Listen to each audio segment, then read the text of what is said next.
Hindi sa International Criminal Court, kundi sa International Criminal Police Organization o Interpol daw makikipagtulungan ng gobyerno ng Pilipinas ayon sa Malacanang. Kasunod po yan ang pagpangalan ng ICC sa co-perpetrators umano ni dating Pangulong Rodrigo Duterte sa drug war, kabilang sina Senador Bongo at Ronald Bato de la Rosa.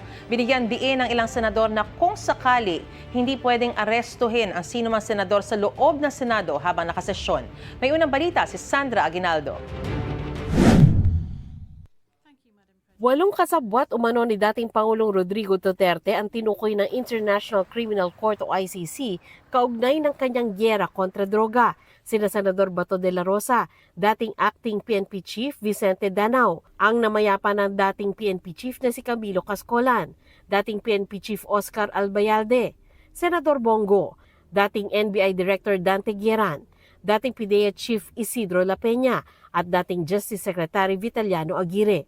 Kabilang sa aligasyon ay ang pagpapatupad umano ng tinatawag na common plan o plano para i-neutralize ang hinihinalang kriminal sa pamamagitan ng karahasan tulad ng murder mula 2011 hanggang 2019.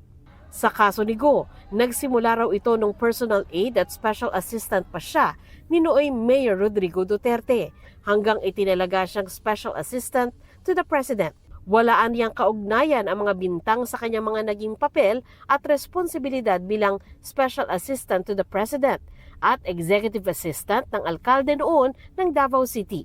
Dagdag pa ni Go, walang iligal na inuutos sa kanya si dating Pangulong Duterte at hindi rin naman aniya siya susunod sa anumang iligal na utos mula kanino man. Iginiit din sa press release ni Go na ang kanyang mga responsibilidad noon ay administrative at clerical lang at hindi konektado sa police o operational matters. Sa sesyon ng Senado nitong Miyerkules, nakita pang dumalo si Go.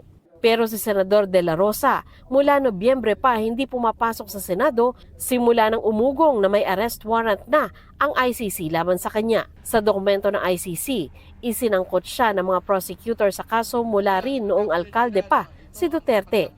Siya naman ang nakaupong hepe ng Davao City Police noon at kalaunay naging PNP Chief. Wala pang tugon si De La Rosa sa pagpapangalan sa kanya ng ICC pero nabanggit niya noong handa siyang humarap sa anumang kaso pero sa isang korte lang sa Pilipinas. Ayon sa ilang senador, hindi pwedeng arestuhin ang sinumang senador sa loob ng Senado habang nakasesyon. I would stand by what sinabi ni Senate President Tito Soto noon na by tradition, while the Senate is in session, walang miyembro ang inaaresto sa loob. Pero kung nasa labas ng Senado, maaari bang mangyari ang ginawa noon kay dating Pangulong Duterte? I believe in the previous arrest, nagkaroon kasi ng sense na na-exhaust yung remedies dito. I mean, similar principles should apply, pero kung paano aasta ang Senado in these two cases, dahil sa mga miyembro namin sila. Naniniwala naman si Senate President Pro Tempore Ping Lacson na dapat idaan sa local court ang anumang arrest warrant galing sa ICC o kahit anong foreign court.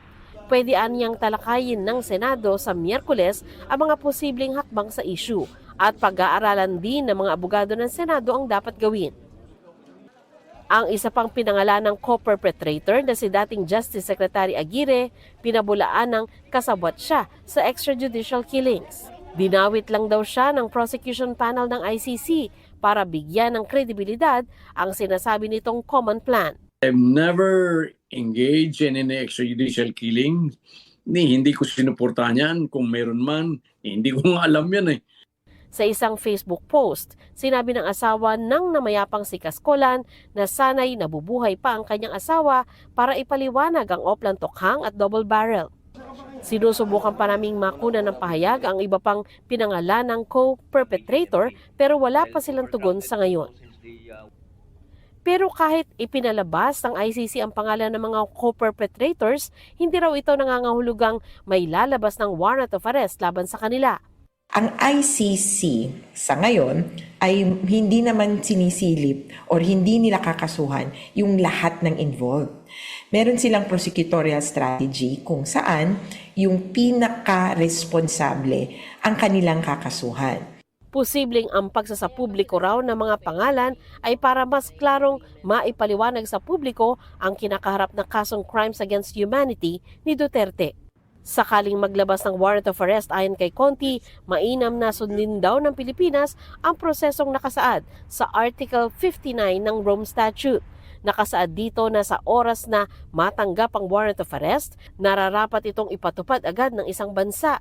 Tsaka iharap ang arestado sa competent judicial authority sa naturang bansa para alamin kung tama ang proseso ng pag-aresto dito at kung nirespeto ang karapatan nito.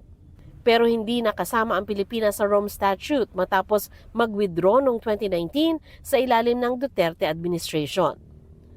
Nang maaresto noong nakaraang taon si dating Pangulong Duterte, iginiit ni Pangulong Bongbong Marcos na sa Interpol nakipagtulungan ang gobyerno at hindi sa ICC.